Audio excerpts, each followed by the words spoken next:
इस वीडियो में हम लोग देखेंगे कि s, p और d ऑर्बिटल्स का अगर हाइब्रिडाइजेशन होता है तो वो किस तरह का हाइब्रिडाइजेशन होता है। हाइब्रिडाइजेशन क्या होता है कि एक से ज़्यादा तरह के एटॉमिक ऑर्बिटल्स अगर मिक्सअप हो जाता है और नए तरह का ऑर्बिटल बनता है, जहाँ पर कि मिक्स्ड अप हुए ऑर्बिटल्स के प्रॉपर्टी भी मिक्स हो जाता है, तो इस प्रोसेस को हाइब्रिडाइजेशन कहा जाता है। पिछले वीडियो में हम लोगों ने कुछ एग्जाम्पल्स के साथ हाइब्रिडाइजेशन को देखा था। वहाँ पर s और p ऑर्बिटल्स के बीच हाइब्रिडाइजेशन हो रहा था, जैसे कि CH4 C2H6 C2H4 C2H2, इस तरह का जो मॉलिक्यूल होता है वहाँ पर s और p ऑर्बिटल्स के बीच हाइब्रिडाइजेशन होता है। आज हम लोग इंक्लूड करेंगे d ऑर्बिटल को भी, मतलब s, p और d ऑर्बिटल्स का होगा हाइब्रिडाइजेशन। तो 3 केसेस हम लोग कंसिडर करेंगे। इन 3 केसेस में हम देखेंगे अलग अलग तरह के s, p और d ऑर्बिटल्स का हाइब्रिडाइजेशन होगा। तो शुरुआत करते हैं PCl5 से। यहाँ पर सेंट्रल एटम जो है ये सेंट्रल एटम p है, यानी कि फॉस्फोरस है। अब अगर फॉस्फोरस का आप वैलेंस शेल देखें तो वैलेंस शेल में नंबर ऑफ इलेक्ट्रॉन्स जो होता है ये होता है 5। तो यहाँ पर सिचुएशन कुछ ऐसा बनता है, s ऑर्बिटल और p ऑर्बिटल थर्ड शेल का, प्रिंसिपल क्वांटम नंबर 3 ये इसका वैलेंस शेल होता है। सो यहाँ पर सिचुएशन ऐसा बनता है कि s ऑर्बिटल में 2 इलेक्ट्रॉन्स और p ऑर्बिटल्स हाफ फिल्ड होता है। लेकिन फॉस्फोरस के केस में, पिछले केसेस में हमने जो एग्जांपल्स देखा था, जैसे कि अगर मान ले नाइट्रोजन का ही केस देख ले, इसी ग्रुप में इससे ठीक ऊपर रहता है नाइट्रोजन, वहाँ पर d ऑर्बिटल नहीं होता है, अवेलेबल ही नहीं होता है। लेकिन यहाँ पर d ऑर्बिटल अवेलेबल है, लेकिन वो वेकेंट है। 5 d ऑर्बिटल्स है लेकिन वो वेकेंट है। तो यहाँ पर होता क्या है इस केस में कि ये एक इलेक्ट्रॉन s ऑर्बिटल से d ऑर्बिटल में ये मूव कर जाता है और उसके बाद यहाँ पर आ जाता है एक इलेक्ट्रॉन और यहाँ से ये इलेक्ट्रॉन जो है ये ऊपर चला जाता है। अब यहाँ पर देखिए 5 ऑर्बिटल्स जो है, 5 ऑर्बिटल्स में एक एक इलेक्ट्रॉन्स है। अब इसमें हाइब्रिडाइजेशन जब होता है तो ये इस हाइब्रिडाइजेशन में s, p और d इन्वॉल्व है। इस हाइब्रिडाइजेशन में एक s ऑर्बिटल, 3 p ऑर्बिटल्स और एक d ऑर्बिटल इन्वॉल्व है। तो जो हाइब्रिडाइज्ड ऑर्बिटल्स होंगे उन्हें sp3d हाइब्रिडाइज्ड ऑर्बिटल कहा जाएगा। कितने ऑर्बिटल्स होंगे? जितने नंबर ऑफ ऑर्बिटल्स का हाइब्रिडाइजेशन होगा, 1 2 3 4 5, हाइब्रिडाइज्ड ऑर्बिटल्स भी उतने ही होंगे, 1 2 3 4 5। तो यहाँ पर देखिए 5 इलेक्ट्रॉन्स है, हर ऑर्बिटल में एक एक इलेक्ट्रॉन रह जाएगा। अब यहाँ पर 5 ऑर्बिटल्स अपने आप को किस तरह से अरेंज करता है देखिए। सबसे पहले मैं एक हॉराइजेंटल प्लेन कंसीडर करता हूँ। ये हो गया हॉराइजेंटल प्लेन। अब हॉराइजेंटल प्लेन में न्यूक्लियस भी सिचुएटेड है। यहाँ पर 3 ऑर्बिटल्स को हम इस हॉराइजेंटल प्लेन में रखेंगे, ऐसा कि उनके बीच मैक्सिमम डिस्टेंस हो। ऐसा सिचुएशन तभी पॉसिबल है जब एक ऑर्बिटल, ये दूसरा ऑर्बिटल और ये तीसरा हाइब्रिडाइज्ड ऑर्बिटल इस प्लेन में है, हॉराइजेंटल प्लेन में है। इनके बीच का एंगल 120 डिग्री का। और 2 ऑर्बिटल्स कैसे सिचुएटेड होंगे? एक ऑर्बिटल वर्टिकल प्लेन में, या फिर कहें इस पॉइंट से जहाँ पर न्यूक्लियस सिचुएटेड है, इस पॉइंट से इस प्लेन में परपेंडिकुलर जो एक्सिस होगा, परपेंडिकुलर जो लाइन होगा, जिसे कि हम वर्टिकल एक्सिस भी कह सकते हैं, वर्टिकल लाइन कह सकते हैं, परपेंडिकुलर या नॉर्मल टू दिस सरफेस। एक ऑर्बिटल यहाँ पर सिचुएटेड होगा और दूसरा ऑर्बिटल उसी के ठीक अपोजिट डायरेक्शन में नीचे की तरफ सिचुएटेड होगा, इससे ठीक नीचे की तरफ सिचुएटेड होगा। तो 5 ऑर्बिटल्स हो गए। अब उन 5 ऑर्बिटल्स में आके क्लोरीन जुड़ जाएगा। तो यहाँ आके एक क्लोरीन जुड़ा, यहाँ पर दूसरा क्लोरीन, यहाँ पर तीसरा क्लोरीन। और मैं थोड़ा सा अगर यहाँ से इस पार्ट को मिटा दूँ तो बेहतर आपको 3 डायमेंशनली चीज़ें समझ में आएंगी। यहाँ पर एक क्लोरीन जुड़ा और अब एक क्लोरीन यहाँ पर इस ऑर्बिटल में आके जुड़ेगा और एक क्लोरीन नीचे वाले ऑर्बिटल में आके जुड़ेगा। तो यहाँ पर ये बात तो क्लियर है कि ये जो एंगल बनेगा, मतलब इस सरफेस में, इस वाले सरफेस में जो 3 ऑर्बिटल्स बन रहे हैं, वहाँ जो एंगल बनेगा ये तो 120 डिग्री का बनेगा। और चूंकि ये वर्टिकल लाइन में सिचुएटेड है 2 ऑर्बिटल्स, एक ऑर्बिटल यहाँ और एक नीचे की तरफ ऑर्बिटल जो है, यहाँ से पास करेंगे हम लोग लाइन को, इस तरह से अगर लाइन को हम पास करें ऐसे, अब यहाँ पर ये जो एंगल बनेगा ये एंगल 90 डिग्री का होगा, ये एंगल 90 डिग्री का होगा। सिमिलरली नीचे से भी अगर आप देखें तो नीचे वाले ऑर्बिटल के साथ भी ये जो हॉरिजॉन्टल प्लेन में सिचुएटेड जो ऑर्बिटल्स है उनके बीच का एंगल भी 90 डिग्री का ही होता है।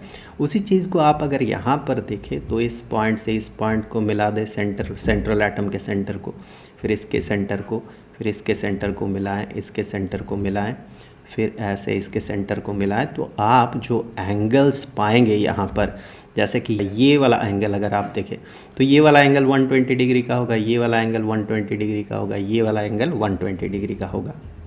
और अगर नीचे वाले क्लोरीन के साथ बॉन्ड एंगल देखते हैं तो ये 90 डिग्री का होगा। किसी भी साइड में लगे हुए क्लोरीन के साथ बॉन्ड एंगल 90 डिग्री का होगा। और ऊपर वाला जो क्लोरीन है उसके साथ भी हॉरिजॉन्टल प्लेन में सिचुएटेड किसी भी क्लोरीन एटम के साथ जो बॉन्ड एंगल बन रहा है वो भी 90 डिग्री का ही होगा। यहाँ पर हमने जो हाइब्रिडाइजेशन देखा वो हाइब्रिडाइजेशन है sp3d हाइब्रिडाइजेशन। अब आते हैं SF6 के केस में। SF6 में सेंट्रल एटम जो है ये सल्फ़र का है। अब सल्फ़र के केस में क्या होगा, यहाँ पर लेट अस से थर्ड शेल में S, P और D। सल्फ़र का सिचुएशन कुछ ऐसा होता है, सल्फ़र ठीक ऑक्सीजन के नीचे होता है पीरियोडिक टेबल में, तो सल्फ़र के लिए सिचुएशन कुछ ऐसा होगा और एक इलेक्ट्रॉन ऐसे। अब d ऑर्बिटल जो है, d ऑर्बिटल वेकेंट होता है, 5 d ऑर्बिटल्स, मैं सिर्फ 2 को ड्रॉ कर रहा हूँ। यहाँ पर आप देखिए, यहाँ से एक इलेक्ट्रॉन जंप करके यहाँ पर जाएगा और ये इलेक्ट्रॉन भी जंप करके यहाँ पर जाएगा।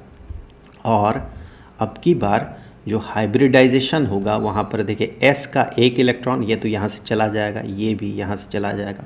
S का एक इलेक्ट्रॉन या फिर S का एक ऑर्बिटल मुझे कहना चाहिए, बेहतर होगा। S का एक ऑर्बिटल, P का 3 ऑर्बिटल्स और D के 2 ऑर्बिटल्स में हाइब्रिडाइजेशन हो रहा है, तो sp3d2 हाइब्रिडाइजेशन है ये। और ये एनर्जी लेवल जो होता है इन्हीं के बीचों बीच कहीं पर होता है। तो लेट्स से कि 1 2 3 4 कितने हाइब्रिडाइज्ड ऑर्बिटल होंगे, कितनों में हाइब्रिडाइजेशन हो रहा है, पहले देखिए 1 2 3 4 5 6 ऑर्बिटल में हाइब्रिडाइजेशन हो रहा। तो हाइब्रिडाइज्ड ऑर्बिटल या हाइब्रिड ऑर्बिटल जो है ये भी हमें 6 ही मिलेंगे और हर एक में एक एक इलेक्ट्रॉन्स ऐसे। अब ये जो 6 ऑर्बिटल्स है अपने आप को कैसे ओरिएंट करता है, इसके लिए फिर से हम लोग एक हॉरिजॉन्टल प्लेन बना लेते हैं ऐसे। और इस हॉरिजॉन्टल प्लेन में लेट्स से यहाँ पर न्यूक्लियस है, तो इस हॉरिजॉन्टल प्लेन में ऑर्बिटल्स जो है, हॉरिजॉन्टल प्लेन में जो ऑर्बिटल्स होंगे वो एक दूसरे के साथ 90 डिग्री का एंगल बनाए हुए रहेगा, इस तरह से 90 डिग्री का एंगल ऐसे, और एक ऑर्बिटल ऐसे ऊपर और एक ऑर्बिटल ऐसे नीचे। तो यहाँ पर भी मैं थोड़ा सा इस पार्ट को अगर मिटा दूँ तो आपको प्रॉपर फीलिंग आएगा। यहाँ पर अगर आप एंगल देखते हैं, बॉन्ड एंगल या फिर ऑर्बिटल्स के बीच एंगल, तो हर एक एंगल, कहीं भी आप एंगल कंसीडर करें एडजेसेंट ऑर्बिटल में, तो वो एंगल जो होगा वो एंगल 90 डिग्री का होगा। कहीं से भी आप ऊपर से हॉरिजॉन्टल प्लेन वाले ऑर्बिटल का एंगल देखें, नीचे से हॉरिजॉन्टल प्लेन वाले ऑर्बिटल का एंगल देखें, या फिर हॉरिजॉन्टल प्लेन में सिचुएटेड जो एक के बाद एक कंसेक्यूटिव या सटा हुआ जो ऑर्बिटल्स हैं उनके बीच का एंगल देखें, जैसे ये 90 डिग्री होगा, ये 90 डिग्री होगा, ये 90 डिग्री होगा, ये भी 90 डिग्री होगा। हॉरिजॉन्टल प्लेन में जो सक्सेसिव या कंसेक्यूटिव ऑर्बिटल्स है, सटा हुआ ऑर्बिटल्स है, उनके बीच का 90 डिग्री एंगल, और ऊपर वाले ऑर्बिटल के साथ भी हॉरिजॉन्टल प्लेन वाले ऑर्बिटल्स के बीच का जो एंगल होगा वो भी 90 डिग्री होगा। सिमिलरली नीचे वाले के साथ भी 90 डिग्री का ही होगा। वही चीज़ आपको यहाँ पर भी दिखेगा। आप कहीं से भी बॉन्ड एंगल देख ले, ये बॉन्ड एंगल जो है ये आपको 90 डिग्री का मिलेगा। आप यहाँ से देख ले, ये भी 90 डिग्री का ही बॉन्ड एंगल होगा। आप यहाँ से देख ले, ये भी 90 डिग्री का ही बॉन्ड एंगल होगा। तो इस तरह का जो हाइब्रिडाइजेशन होता है उस हाइब्रिडाइजेशन को sp3d2 हाइब्रिडाइजेशन कहा जाता है। अब IF7 के केस में आप देखें तो यहाँ पर सेंट्रल एटम जो है ये आयोडीन का है। आयोडीन के केस में सिचुएशन कुछ ऐसा बनता है sp और यहाँ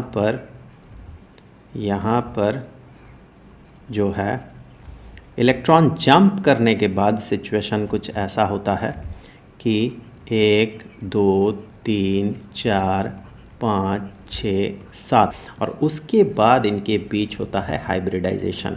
सो यहाँ पर जो हाइब्रिडाइजेशन होगा, एक s ऑर्बिटल, 3 p ऑर्बिटल्स और 3 d ऑर्बिटल्स के बीच हो रहा है। तो 7 ऑर्बिटल्स बनेंगे, 1 2 3 4 5 6 7 ऑर्बिटल्स, हर एक ऑर्बिटल में एक एक इलेक्ट्रॉन्स। सो कुछ ऐसा सिचुएशन होगा।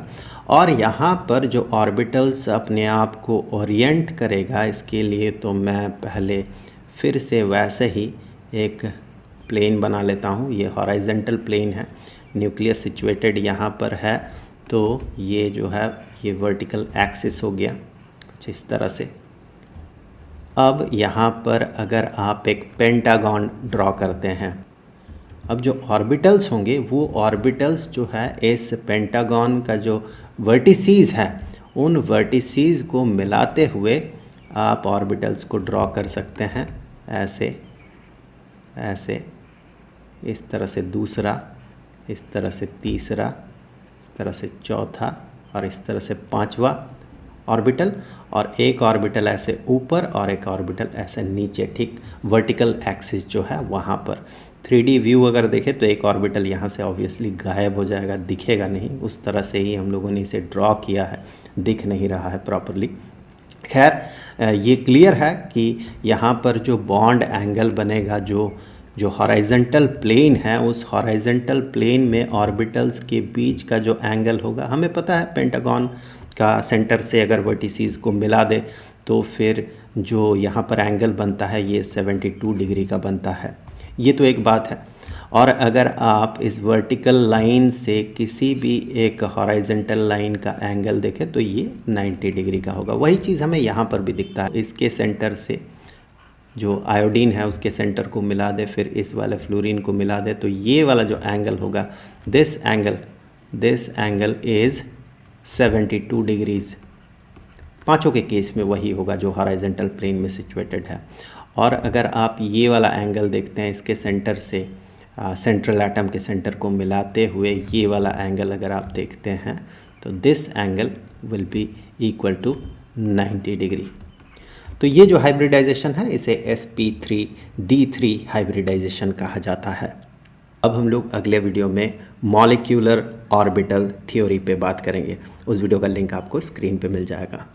और ये जो पूरा चैप्टर है, इस पूरे चैप्टर का जो प्लेलिस्ट है उसका लिंक आपको नीचे डिस्क्रिप्शन बॉक्स में मिल जाएगा। Good bye.